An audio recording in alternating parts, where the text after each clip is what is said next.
안녕하십니까. 이어서 경남 소식입니다. 선거를 앞두고 여론조사 공화국이라는 말이 나올 정도로 많은 여론조사가 이뤄지고 있습니다.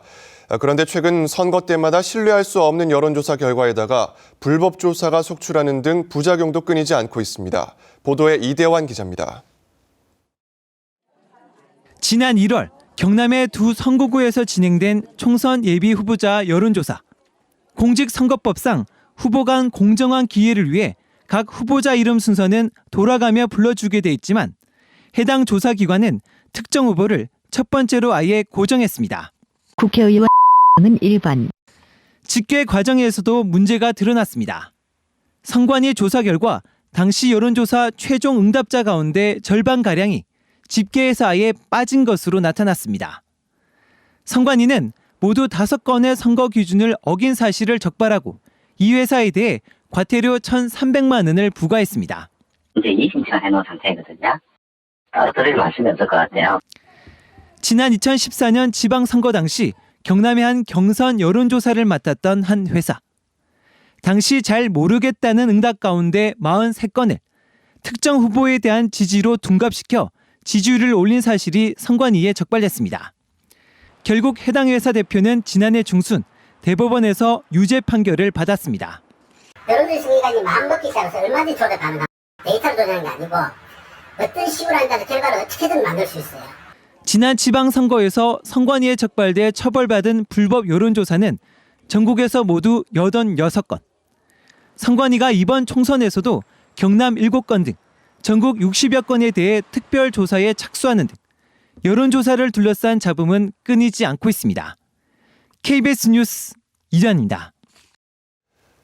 이런 불법 여론조사를 선거관리위원회는 5대 악 중의 하나로 규정하고 집중 단속에 나서고 있습니다. 전문가들은 여론조사에 대한 맹신을 경계해야 한다는 지적을 하고 있습니다. 이어서 박상영 기자입니다. 지난해 1월 부산 지역 국회의원으로 누가 적합한지를 실은 기사입니다. 한 신인 정치인의 지지율이 23.9%로 김무성 새누리당 대표보다 2%포인트가량 앞선 것으로 나타났습니다. 이 여론조사 결과를 제공한 사람은 부산의 한 대학 교수. 선관위 조사 결과 해당 교수는 실제 여론조사를 하지도 않고 거짓 문서를 만들어 언론사에 배포해 검찰에 고발됐습니다. 총선을 한 달여 앞두고 선관위에 접수되는 여론조사 신고 건수는 전국에 하루 40여 건. 선관위는 전문 인력 2,000명을 투입해 상시 모니터링과 강력 단속을 펴고 있습니다. 잘못된 선거 여론조사 결과를 공포 보도할 경우에는 선거의 공정성을 현저히 해치고 또 유권자의 의사를 왜곡할 수 있으므로 불법 여론조사에 대한 처벌은 90% 이상이 집행유예나 벌금형, 불법을 근절하기에는 처벌이 낮다는 겁니다. 이와 함께 여론조사에 대한 맹신이 불법을 부추긴다고 전문가들은 지적합니다.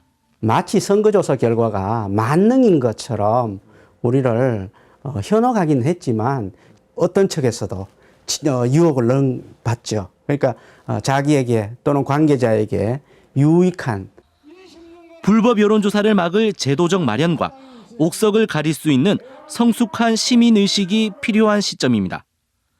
KBS 뉴스 박상현입니다. 경상남도 선거관리위원회는 4.13 총선과 관련해 특정 예비 후보에게 유리한 기사를 신문에 실은 혐의로 모 신문사 대표 A씨를 거창지청에 고발했습니다. A씨는 지난달부터 최근까지 자신이 발행하는 신문 1면에 산청, 함양, 거창, 합천 지역구의 한 예비 후보에게 유리한 여론조사 결과를 8차례에 걸쳐 싣고 배포한 혐의를 받고 있습니다. 도 선관위는 또 간행물 창간호 만부를 발행하면서 이면에 사천 남해 하동 지역구의 한 예비 후보 특별 대담 기사를 실은 뒤 사천 지역에 배포한 B씨도 창원지검 진주지청에 고발했습니다. 김해 서부경찰서는 회사 작업복을 훔쳐 입고 직원인 것처럼 속여 여자 탈의실에 침입해 금품을 훔친 혐의로 39살 양모 씨를 검거했습니다. 양 씨는 지난 1월 말부터 지난달 6일까지 창원 지역 회사 11곳을 돌며 작업복을 훔쳐 갈아입고 여자 탈의실에 들어가 현금 등 금품 670만 원어치를 훔친 혐의를 받고 있습니다. 낙동강 유역환경청이 무분별한 야생동물 포획을 막기 위해 불법 사냥도구 수거에 나섰습니다. 낙동강 환경청은 지난 1월부터 경찰과 국립공원관리공단 등 10개 기관 140여 명이 합동단속을 벌여 올무와 창해 등 불법 사냥도구 245개를 수거했다고 밝혔습니다. 또 야생동물이 민가로 내려오는 것을 막고 굶어 죽는 것을 방지하기 위해 거제와 통영시, 함안군 등 민가 주변에 고구마 900kg과 벽시 2,400kg을 뿌렸습니다. 경남 선거구 16곳의 총선 예비 후보자와 공약을 소개하는 순서입니다. 이번에는 재선에 도전하는 현역 국회의원과 예비 후보들이 접전을 펼치고 있는 거제 선거구를 조미령 기자가 보도합니다. 거제시를 책임지겠다고 나선 예비 후보는 모두 5명입니다. 공천이 확정된 김한표 새누리당 예비 후보는 남부 내륙 고속철도 조기 착공을 내걸고 재선에 도전장을 냈습니다. 조선과 관광 이 두 날개를 가지고 우리 거제 앞으로 100년 대계를 꿈꾸고 설계해 나가겠습니다. 16대 대통령 직속 국가균형발전위 자문위원을 지낸 병광용 더불어민주당 예비 후보는 가덕도 신공항 유치 등이 공약입니다. 새누리당 독점 구조를 깨고 시민들이 행복하고 시민들이 만족하는 지속 성장 가능하고 새로운 활력을 찾아. 삼성중공업에서 일했던 김종혁 예비 후보는 조선업 부활과 부정부패 척결을 약속했습니다. 조선업 불황을 극복하기 위해서는 정치권도 함께 힘을 합쳐야 되기 때문에 교두보가 경남 도의원을 지낸 이길종 예비 후보는 노동계약에 맞선 쉬운 해고 방지법 제정 등을 공약으로 밝혔습니다. 지역경제 활성화와 노동자 권리를 보호하고 어린이 전용 공공시설을 만들어 아이들이 마음껏 뛰어놀 수 있는.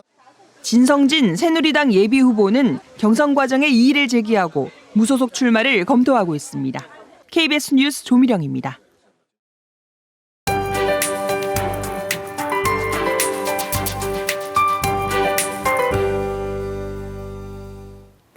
봄 기운이 짙어지고 있습니다. 오늘 아침 공기도 한결 부드러워진 모습인데요. 모두 영상에서 시작하고요. 낮 기온은 큰 폭으로 오르겠습니다. 17도 안팎으로 일교차가 크게 벌어지겠습니다. 내일과 모레 전국에 비 예보가 들어와 있습니다. 서부 지역을 시작으로 강수량도 많을 것으로 예상되는데요. 다행히 비가 지난 뒤에도 포근한 날씨가 이어지겠습니다. 오늘은 고기압의 영향을 받겠습니다. 지금은 구름량이 가득한 모습이지만 낮부터 맑은 하늘을 되찾겠고 미세먼지 농도는 보통 수준으로 예상됩니다. 단 건조특보가 계속 이어지고 있죠. 불이 나기 쉬운 만큼 화재 예방에 신경 쓰셔야겠습니다. 오늘 아침 어제와 비교하면 2, 3도가량 높게 시작합니다. 창원 5도, 함안은 2도로 출발해 한낮에는 김해 18도, 창원과 양산 17도로 예상됩니다. 서부 지역도 따스한 봄볕을 즐기기에 충분하겠습니다. 합천 3도, 거창은 2도로 출발합니다. 한낮에는 사천 17도, 합천은 18도로 예상됩니다. 바다의 물결은 동해남부 먼바다에서 최고 2m로 일겠습니다. 기상정보였습니다. 밀양시는 오는 5월 중순까지 대규모 건축공사장과 토목공사장 등 지역 내 난림먼지 발생 사업장에 대해 특별 점검에 들어갑니다. 거창구는 에너지 절약을 위해 LED 조명 등으로 교체하려는 주택 소유자에게 구매비의 50%, 가구당 최고 40만 원을 지원합니다. 의령군이 다음 달 말까지 담관암과 간암 등을 유발하는 간흡충 무료 검사를 시행합니다. 함안군은 오는 4월부터 10월 말까지 함안 승마장 내 야간 승마 강습반을 운영합니다. 다음 달 1일 개막하는 경남 고성 공룡세계 엑스포 기간에 관람객을 태우고 행사장을 이동하는 트램이 운행합니다. 트램은 96인승 공룡 열차와 54인승 거북선 열차 등 2대로 왕복 2.6km 구간을 오갈 예정입니다. 엑스포 조직위는 주말과 휴일에 이용객 대기 시간이 길지 않도록 운행 간격을 줄이는 방안을 마련할 계획이라고 밝혔습니다. KBS 뉴스를 마칩니다. 고맙습니다.